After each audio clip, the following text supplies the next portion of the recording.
요한의 제자들과 바리새인들이 금식하고 있는지라 사람들이 예수께 와서 말하되 요한의 제자들과 바리새인의 제자들은 금식하는데 어찌하여 당신의 제자들은 금식하지 아니하나이까? 예수께서 그들에게 이르시되 혼인집 손님들이 신랑과 함께 있을 때에 금식할 수 있느냐? 신랑과 함께 있을 동안에는 금식할 수 없느니라. 그러나 신랑을 빼앗길 날이 이르리니 그 날에는 금식할 것이니라. 생배 조각을 낡은 옷에 붙이는 자가 없나니 만일 그렇게 하면 기운 새 것이 낡은 그것을 당기어 헤어짐이 더하게 되느니라. 새 포도주를 낡은 가죽 부대에 넣는 자가 없나니 만일 그렇게 하면 새 포도주가 부대를 터뜨려 포도주와 부대를 버리게 되리라. 오직 새 포도주는 새 부대에 넣느니라 하시니라. 아멘. 이 시간 주일에 사역이 끝나면 저는 집에 가기 전에 처갓집에 자주 들리는데요. 오후쯤 되면 밥 먹고 가라고 이렇게 연락이 옵니다.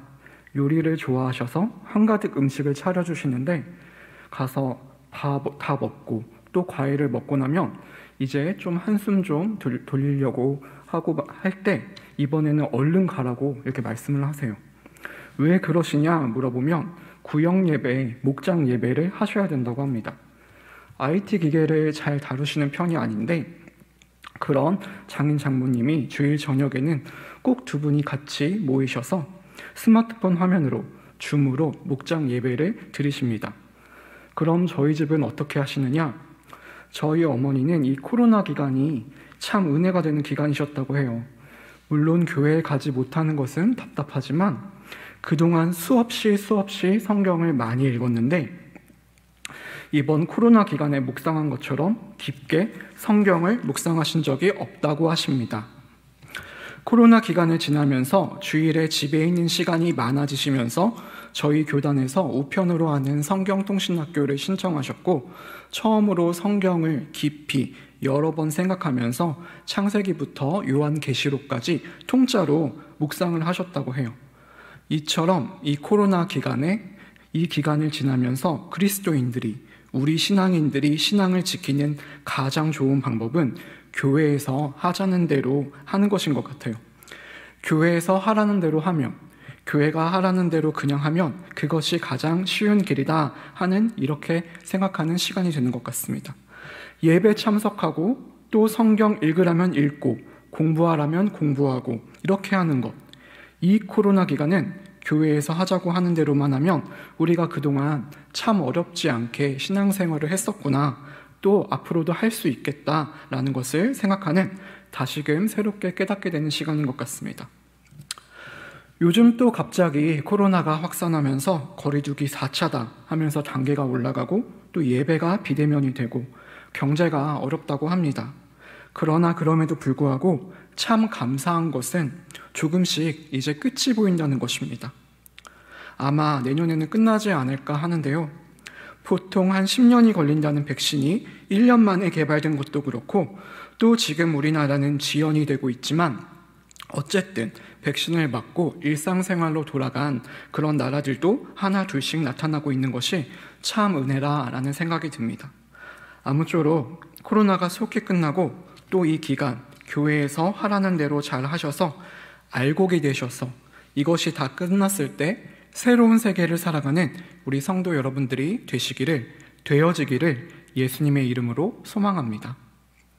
우리 성도님들도 다 그런 것들을 느끼시겠지만 요즘 코로나 시대에 방역수칙이다 이것을 지키냐 마냐 하는 것으로 인해서 교회가 세상으로부터 많은 비난을 받기도 하고 구설수에 오르기도 하고 부정적으로 표현이 되는 것에 대해서 우리는 공통적으로 마음을 아파하죠.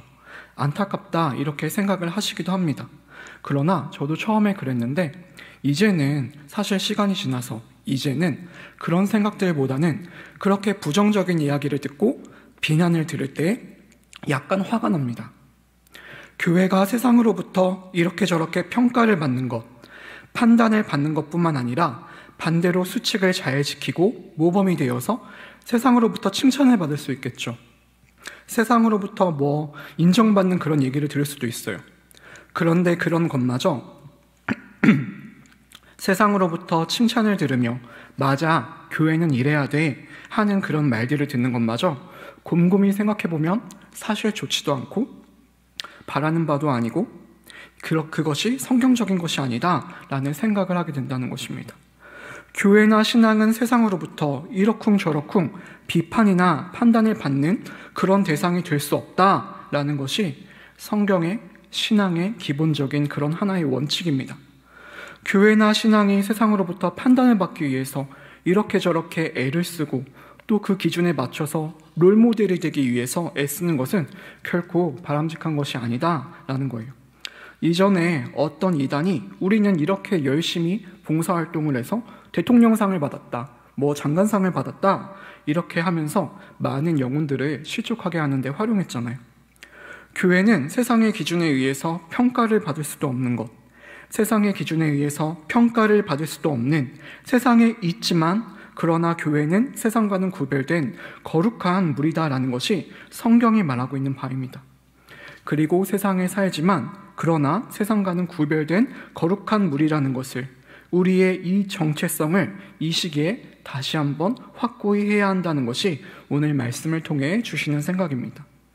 이러쿵저러쿵 하는 것에 대해서 비판을 받는 것에 대해서 안타까운 마음이나 마음 아파하는 그런 것도 할 필요가 없고 그렇다고 또 우리 교회는 수칙을 잘 지켜서 예배를 수없이 많이 드렸지만 확진자가 전혀 나오지 않았다 이렇게 자랑할 필요도 없다는 것입니다. 다만 우리가 생각해야 할 것은 만약에 주님이 이 시대에 계셨다면 주님은 어떻게 하셨을까 하는 것입니다. 주님이 이 시대에 계셨다면 어떻게 하셨을까? 주님은 아마 방역 수칙을 지키는가 마는가 하는 것으로 인해서 비판이나 그런 평가들을, 그런 말들을 귀담아 듣지도 않으셨을 거예요. 철저하게 지켜서 철저하게 지키는 것, 아니 그 이상 그 수칙보다도 더욱더 철저하게 엄격하게 지킴으로 세상으로부터 칭찬을 받기를 원하시지도 않으셨을 겁니다. 늘 주님의 말씀은 세상의 기준과 세상의 판단의 기준과 세상의 판단의 기준보다 훨씬 더 차원이 다른 생각을 하시고 그 길을 가시는 데 있었을 거라는 것입니다. 세상이 만든 기준, 세상이 원하고 바라는 그런 기준에 맞추는, 아니면 그런 기준보다 높은 수준의 정도가 아니고 아예 그것과는 전혀 다른 그런 길을 가셨을 거란 거죠. 세상의 평가와 판단을 할 수 없는 그런 길들을 가셨을 것이다. 성경은 우리들에게 이렇게 말하고 있습니다.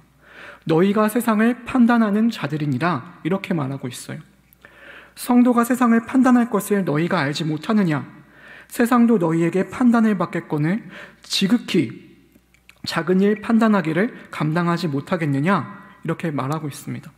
너희가 세상을 판단하는 자들이니라 성경은 이렇게 얘기하지 세상으로부터 우리가 판단을 받는 그런 대상이 아니라는 것을 분명히 말하고 있습니다. 이것을 우리가 마음에 새기고 이 시기에는 그냥 이렇게 저렇게 세상의 기준에 연연할 이유가 없이 우리는 우리의 길을 묵묵하게 우리가 가야 될 길이 무엇인가? 예수님은 어떻게 하셨을까? 깊이 생각을 하면서 가는 것이 절대적으로 필요하다는 것입니다. 그럼 우리 신앙의 성도들은 어떻게 했냐? 과연 이전의 교회들은 이런 시기들을 어떻게 헤쳐나왔나? 한번 살펴보면 교회는 어느 나라든지 들어가서 교회가 가장 먼저 하는 것이 바로 병원을 짓는 것이었습니다.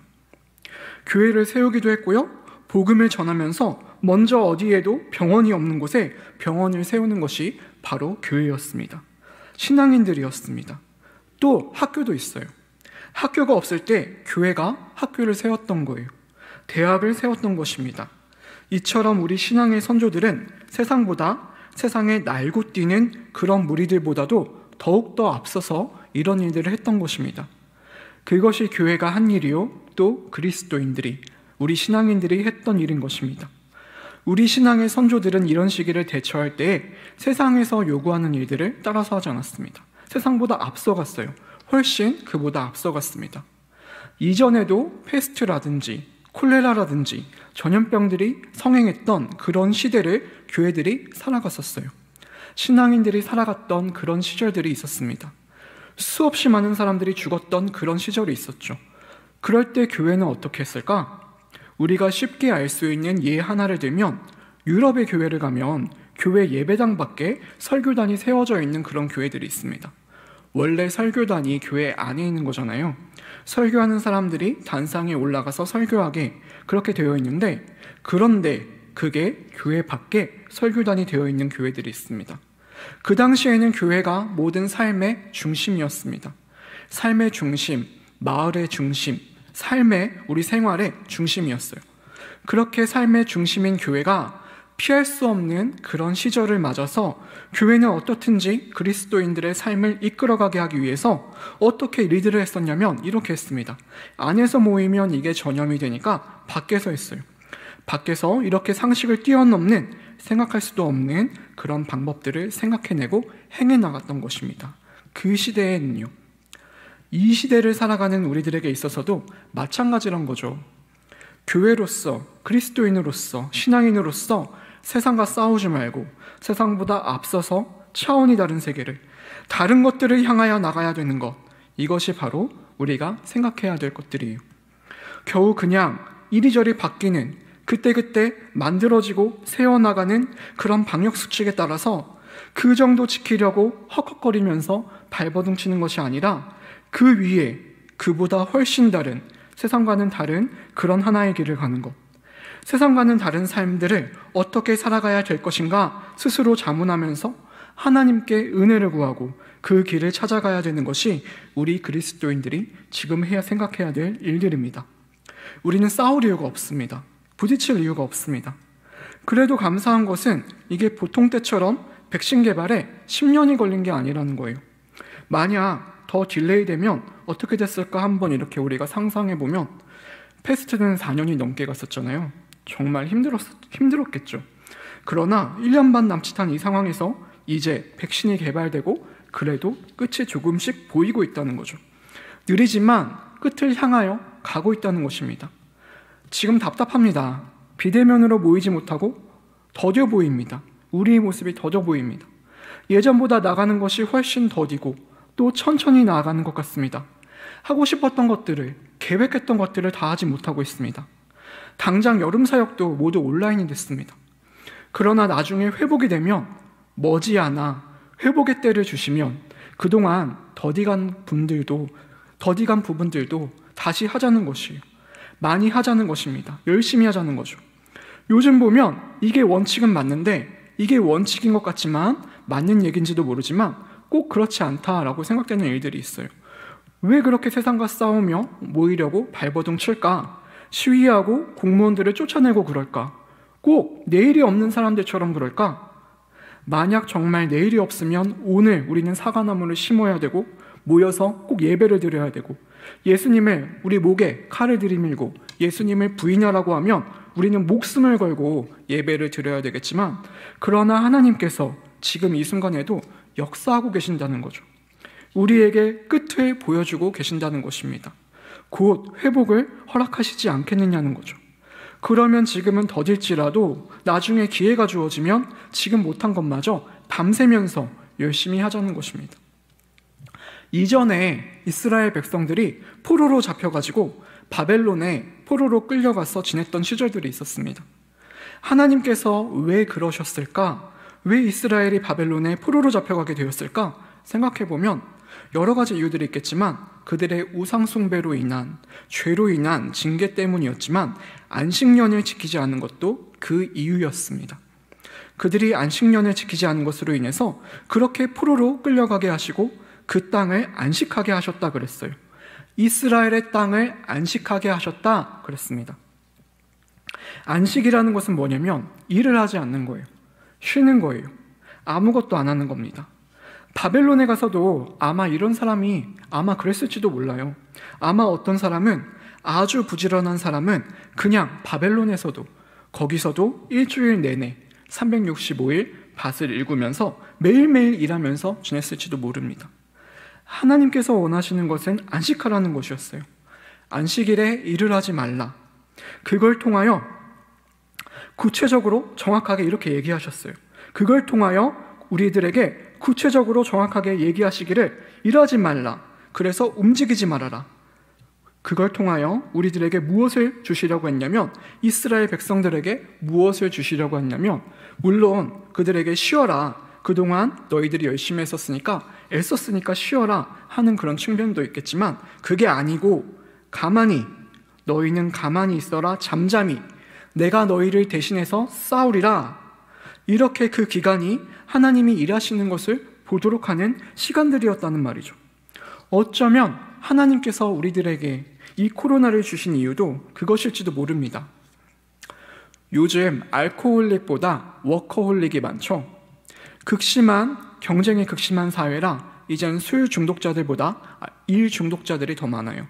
일에 미쳐서, 일에 찌들려서, 일에 쫓겨서 주일에도 투잡, 쓰리잡하고 일만 하다 지내다 보니까 그 가운데 하나님의 역사하심을 보지 못했다는 겁니다. 이 기간은 우리에게 하나님께서 멈춰라 말씀하시는 그런 의미일 수도 있습니다. 멈춰라, 너희는 멈춰라, 가만히 있으면서 하나님의 일하심을 봐라. 안식일을 주신 이유가 바로 그러한 것이었단 말입니다. 이런 기간 동안에도 안식일인데도, 안식하라고 하는 안식일에도 그냥 아침 일찍 나가서 만나를 구하려는 사람들이 있었어요. 그런 사람들은 워커홀릭입니다. 워커홀릭. 그리스도인들도 잘못하면 워커홀릭이 될 수 있습니다. 일에 미친 그런 사람들이 될 수도 있어요. 그런데 그러다 보면 하나님의 역사하심은 제대로 느끼지 못하게 된다는 말이죠. 그렇습니다. 그래서 이런 시간 동안에 좀 잠잠히 있고 나중에 회복이 되어지면, 종식이 되고 모이게 되어지면 그때는 더 열심히 밤새도록 모여서 하자는 것입니다.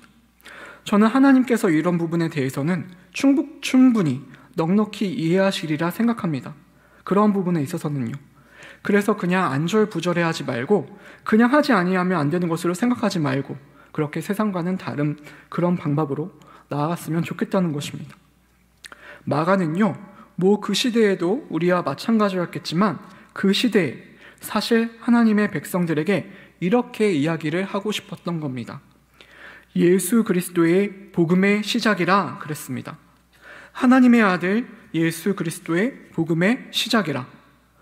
복음서를 시작하면서 마가는 예수 그리스도의 복음의 시작이라 그랬어요. 마가는 주님을 보면서 무엇을 생각했냐면, 예수 그리스도로 말미암아 이 세상이 다시금 새롭게 시작이 되었다. 신앙으로 말미암아 이 세상이 다시 새롭게 시작이 된다는 것을 생각한 거예요. 이렇게 얘기하고 있는 거예요. 이전에는 전혀 맛보지 못한 세상이 예수 그리스도로 인하여 우리에게 펼쳐졌다. 이렇게 선언하고 있는 거예요. 신앙을 갖고 있는 우리들을 성경은 새로운 피조물이라고 그랬습니다. 그리스도와 안에 있으면 너희는 새로운 피조물이라. 그리스도와 함께 있으면 너희는 새로운 피조물이라. 새롭게 태어났다 그랬습니다. 이 새로운 피조물들인 우리들은, 새롭게 창조되어지는 우리들은 충분히 분명하게 이전에 전혀 맛보지 못했던 그런 세상의 길을 열어나갈 수 있다는 것입니다. 주님과 더불어서 주님과 함께 그런 길을 나가게 될 것이란 말입니다. 주님도 오셔서 초반에는 그동안에 세상이 해결하지 못하고 접어두었던, 세상이 포기했던 그런 일들을 하셨어요. 귀신을 내어 쫓으셨습니다. 사람들은 그걸 보면서 깜짝깜짝 놀랐죠. 귀신 들린 사람이 있으면 그전에는 어떻게 됐든 세상은 그것을 완벽히 제어하지 못하고 내어 쫓지 못하고 쇠사슬에 묶어놓기도 하고 차분하게 잠잠하게 하는 그런 정도로 그쳤었지만, 예수님은 귀신을 쫓아내셨어요. 세상에서는 생각지 못하는 그런 일들을 행해 나가셨습니다. 문둥병자를 치유해 주셨습니다. 죄를 사해 주시는 그런 일들을 하셨습니다. 모든 차별들을 없애는 그런 일들을 하셨습니다. 이처럼 세상의 문제와 일들을 바라보면서 세상이 생각지 못하는 그런 하나의 길들로 인도하시고 안내하셨던 것이 예수님의 사역이었습니다. 그래서 오늘 본문에 말씀하신 것처럼 생배 조각을 낡은 옷에 붙이는 자가 없나니 이렇게 말씀을 하시는 거예요. 예수님께 사람들이 찾아와서 물었습니다. 요한의 제자들과 바리새인의 제자들은 금식하는데 어찌하여 당신의 제자들은 금식하지 아니하니까? 워커홀릭이죠. 율법의 워커홀릭이에요. 유전에 매여있는, 전통에 매여있는 워커홀릭입니다. 그런데 예수님께서는 이에 대해 이렇게 말씀하시는 거죠. 생배 조각을 낡은 옷에 붙이는 자가 없나니. 다른 겁니다. 세상보다 조금 나은, 도덕적으로 좀 더 높은 수준의 윤리와 도덕의 삶보다 나은 삶, 질이 높은 삶, 이런 정도가 아니고 예수님은 완전히 다른 걸 말씀하시고 있는 거예요. 새 포도주는 새 부대에 넣느니라, 이렇게 말씀하시고 있다는 것입니다. 예수님의 사역은, 신앙인들의 삶은, 우리 그리스도인들의 삶은, 교회 사역들은 옛것들을 교정하여 보다 나은 도덕이나 윤리를, 법과 규칙들을, 높은 삶의 질을 만드는 것이 아니고 전혀 새로운, 지금 것과는 전혀 다른 그런 삶과 세상을 만들어 나가는 것이다, 이렇게 말씀하고 계신다는 거예요. 지금 것과는 다른, 믿음은 도약이다, 신앙은 도약이다, 이런 말이 있죠. 신앙은 도약이다, 이렇게 얘기합니다. 생각하지 않았던, 내가 기대하지 않았던, 생각지 못했던 그런 일들을 우리 그리스도인들은 그려나갈 수 있고 만들어낼 수 있다는 것입니다. 그것이 바로 주님과 함께 있는 신앙인들의 길이란 말입니다. 교회의 길이라는 것입니다. 세상과 싸울 이유가 없습니다. 세상과 비교할 이유도 없고요. 예수님 당시에도 지금처럼 정부가 있었습니다. 이런 때 오신 거예요. 아무것도 없는데 예수님이 와가지고 예수님께서 그렇게 하신 것이 아닙니다. 그때도 지도자들이 있었고 그 당시에 제국이 있었고 경제가 있었어요. 장치가 있었고 제도가 있었어요. 사람들의 삶이 있었어요. 경제가 있었어요. 상업이 있었고 무역이 있었고 지금처럼 그런 것들이 다 있었습니다. 예술이 있었고 문화가 있던, 세상이 돌아가고 있던, 사람들이 살아가고 있던 그런 세상에 예수님은 오신 거예요. 주님은 그런 세상에 오셨습니다. 지금과 같은 그런 세상에 오셔서 사사건건 그들과 부딪히고 잘못된 부분들을 고치고 싸우고 그렇게 투쟁하지 않으셨습니다. 묵묵히 주님은 새로운 길을 향하여 나가셨습니다. 다른 길들을 가셨습니다. 그들을 보면서 그들의 모순과 그들의 잘못된 것들을 하나하나 고쳐 나가려고 맨날 광장에 나가서 싸우고 그렇게 하신 것이 아니고 주님은 다른 길, 새로운 길을 향하여 나가셨던 것입니다. 그래서 성경은 새로운 창조라고 이야기를 하고 있는 것입니다. 세상과는 다른, 세상은 이해하지 못하는, 세상을 초월하는, 비욘드입니다. Beyond the world. 세상을 뛰어넘는 우리 그리스도인들은, 신앙인들은 그런 생각들을, 그런 것들을 앞으로 내다봐야 합니다. 예수님께서는 그런 삶들을 직접 가르쳐 주셨어요. 산상수훈의 삶이, 예수님께서 말씀하신 팔복의 삶이 그러한 삶입니다. 세상이 얘기하지 않는 그러한 것들입니다. 세상이 가르치지 않는, 세상이 말하지 아니하는 그러한 것들을 예수님께서는 가르쳐 주셨던 것입니다. 마찬가지로 우리도 예수님의 길을 따라가야 됩니다. 요즘 이제 코로나가 끝나가니까 많이 얘기하는 것들이 있죠. 기도하실 때 저도 들었는데요. New Normal, 그래요. New Normal. 이제 코로나 이후에 새로운 새 기준의 세계를 만들어야 한다. 세상도 이렇게 얘기를 하고 있습니다. 세상이 포스트 코로나 얘기합니다. 코로나 이후의 시대를 얘기해 나가고 있다는 것입니다. 사실 세상도 이런 것들을 얘기를 하고 있는데 우리 세상보다 앞서야 할, 주님께서 보여주신 길들을 따라가야 할 교회와 신앙인들은 이 시대에 세상보다 앞서서 나가는 일들을 위하여 기도를 해야 합니다. 예수님께서는 어떻게 하셨을까 생각해야 됩니다. 세상과 싸워서 이렇게 저렇게 이러쿵저러쿵 인정받으려고, 칭찬받으려고 생각할 것이 아니고 우리는 그런 것들과는 다른, 예수님께서 보여주셨던 다른 세계들을 우리가 생각하며 기도해 나가야 된다는 것입니다. 진정한 뉴 노멀을 만들어가야 한다는 것입니다. 세상에 쓰는 단어를 그냥 제가 여기서 쓸게요. 진정한 뉴 노멀. 그것은 우리 그리스도인들밖에 할 수 없습니다. 교회밖에 할 수 없는 일들입니다. 세상이 진정한 뉴 노멀을 만들어 나갈 수가 없다는 것을 우리는 알아야 합니다. 뉴 크리에이션, 새로운 창조를 만들어내 나갈 수 있는 것이 교회와 신앙밖에 없다는 것을 우리들이 알고 이러한 것들을 바라며 그리며 이것을 향하여 앞으로 걸어 나가야 된다는 것입니다. 주님이 오셔서 새로운 창조를 하신 것처럼 새롭게 지음을 입은 새로운 피조물인 우리 그리스도인들이 바로 우리 자신의 삶으로부터 이전과는 다른, 세상과는 다른 그런 삶의 방식을 구하고 삶의 목표를 세우고 삶의 플랜들을 내다보며 구하며 만들어 나가야 된다는 것이 이 시대에 주님이 우리에게 주신 과제입니다. 아마 지금은 안 보일 수도 있습니다. 정말 답답합니다. 보이지가 않습니다. 그것이 멀리 보이는 것이 아닙니다. 도약이기 때문에 어느 코너를 도는 순간 새로운 세계가 나타나는 거예요. 그것처럼 우리는 그 길을 걷고 있는 것입니다. 등산을 해보면 정상을 향해서 올라가죠. 정상에 딱 도착하면 우리는 이전에 보아왔던, 올라가면서 우리가 봤던 세계와는 전혀 다른 세계를 바라보게 됩니다. 그렇잖아요. 그런 것처럼 신앙은 바로 도약입니다. 지금은 모릅니다. 그런데 그것을 소망하며 바라며 구하며 나아가야 됩니다.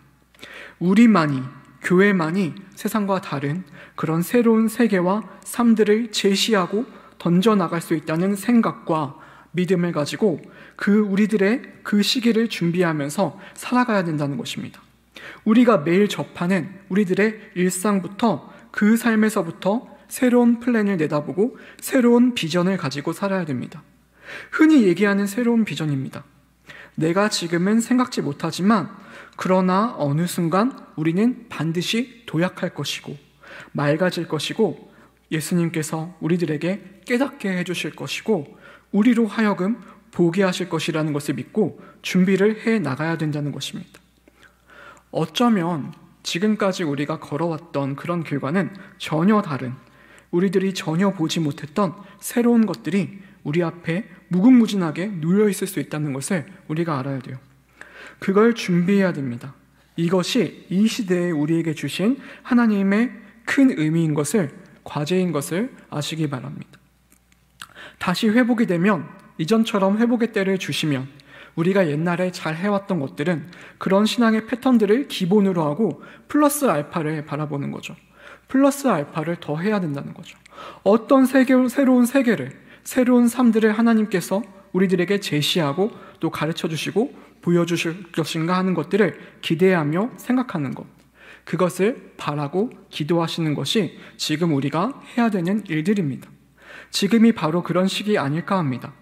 각기 자신의 분야에서 매일의 삶 속에서 세상이 생각지 못했던 새로운 대안들, 새로운 아이디어들을 구하고 기도하면서 그것을 찾고 준비하고 만들어 나가는 것, 반드시 하나님께서 허락하시리라고 생각합니다. 새 포도주는 새 부대에 넣어야 하는 것처럼 새로운 것, 새로운 삶을, 새로운 그런 인생들을 놓고 구하셔야 됩니다. 오늘 본문도 그렇고요. 성경에 새자가 붙는 많은 단어들을 살펴보면 성경의 새자는 많은 부분들이 헬라어 카이노스로 쓰였습니다. 이것은 본질적으로 새롭다는 의미입니다. 성경이 새라고 얘기를 하는 것들은 이전에 우리가 보지도 못하고 이전에 알지도 못하고 깨닫지도 못하고 이전에 맛보지도 못했던 바로 그러한 것들이에요. 이제 우리는 코로나 이후에 새 시기를 바라봐야 한다는 거죠. 새 하늘과 새 땅, 새 예루살렘, 새로운 피조물을 얘기하셨던 것처럼 우리에게 포스트 코로나, 뉴 노멀을 주실 것이란 말입니다. 세상에서 얘기하는 것, 그런 수준에 그치지 않고 그런 것에 그치지 않고 더욱더 새로운 세계, 세상을 뛰어넘는 새로운 삶의 패턴과 신앙의 패턴, 우리에게 새로운 은혜, 이런 것들을 주실 것을 소망하며 이런 것들을 갈망하며 준비하고 살아가자는 것입니다. 세상과 싸워서 좀 더 나은 우리의 삶을 쟁취하고 내 가치를 증명하고 우리의 모습을 자랑하고 보이려 하지 말고 이러한 시기에 우리는 좀 더 정말 다른 곳에서 전혀 알지 못하는 지금까지 맛보지 못했던 은혜의 삶들을 기대하고 바라면서 살아가는 것, 그것이 하나님께서 우리에게 열어주신 은혜입니다. 새 포도주는 새 부대에 이 말씀을 마음에 새기고 세상이란 동네에서 우리가 살아가지만 그 안에서 새롭게 주시는 하나님의 은혜를 발견하시는 우리 성도 여러분들이 되시기를 바랍니다. 하나님께서 새롭게 주시는 생각과 은혜로 세상의 빛의 역할, 소금의 역할을 넉넉히 감당하는 성도 여러분들이 되시기를 바랍니다. 그런 마음들로 우리 성도님들의 마음이 뜨거워지기를 원합니다. 이제 그냥 헉헉거리면서 따라가는 그런 시기에서 벗어나 주님이 주시는 은혜로 주님께 더욱더 간절한 마음으로 간구하면서 우리 신앙으로 인해서 예수 그리스도로 말미암아 이전에 맛보지 못했던 새 삶을 맛보며 기대하며 살아가는 우리 화성교회 성도 여러분들 되시기를 주님의 이름으로 간절히 소망합니다. 기도하겠습니다. 아버지 하나님, 우리는 성도입니다. 그리스도인들입니다. 예수님께서 새 창조로 우리를 새롭게 지으심으로 새로움을 받은, 새로움을 입은 거룩한 피조물들입니다. 우리의 시민권이 이 세상에 있지 않고 하늘에 있음을 우리가 알며 이 시기를 살아가게 하여 주시옵소서. 하나님, 이 시기에 세상과 싸우지 말고 아웅다웅하지 말고 천국의 시민권을 가진 자들로서 천국에서 세상을 내려다보며 그 안에서 우리들의 역할을 발견하게 하여 주시옵소서. 주님께서 새로운 시대로 열어주실 은혜를 구하며 바라며 그런 것들을 준비하게 하여 주시옵소서. 아버지 하나님, 지금 어려운 시기입니다. 이 시기 우리들의 가정을 돌보시고 때에 따라 필요한 것들을 공급하여 주시옵소서. 이 나라와 민족을 불쌍히 여겨주시고 은혜를, 긍휼을 베풀어 주시옵소서. 매일 주시는 은혜를 구하며 그 은혜로 살아가게 하여 주시옵소서. 이 모든 말씀 살아계신 예수 그리스도의 이름으로 기도하옵나이다. 아멘.